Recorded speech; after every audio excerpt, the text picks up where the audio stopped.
Mbak Malkis Roma Kelapa. Ceguk rek sampai arek. Iki lho warunge Mbak Malkis rek. Ya iki lho daerah Pasar Keboan ya. Mbak Malkis Roma Kelapa ya. Pasar Keboan burine pas. Nyediain apa Mbak Malkis? Menu napa mawon? Pecel terus rawon terus sambal klothok terus wakeh nggih.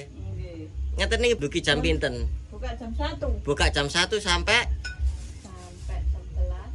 jam 8. Berarti terang jam berarti. Wis pokoke jam sakmono rek ya titenono ya buka jam 1 sampai jam 8 esuk ya. Warunge lokasi ini lho nek toto embong gede sampean mlebu rene ya. Mlebu ah iki lho wong dodol iki lho. Iki pasar rek. Lah iki pasare ya. Sampeyan nek tutuk embong gede sampeyan belok kiri mlebu. Ya iki lho.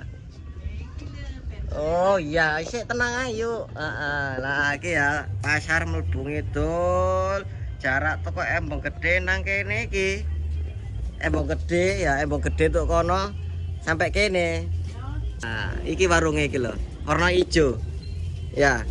Warungnya ijo. Pojok dhewe. Ya iki lho, warung makan Tiga Putra jenenge. Sing dodol jenenge Mbak Malkis. Akeh wong mancing daerah Bojonegoro, Lamongan, nek arah nang Mojokerto mesti mampir rek sarapan. Nah niki. Lho, pecel lho masalah. Rek, nah iki Mbak Malkis. Nah.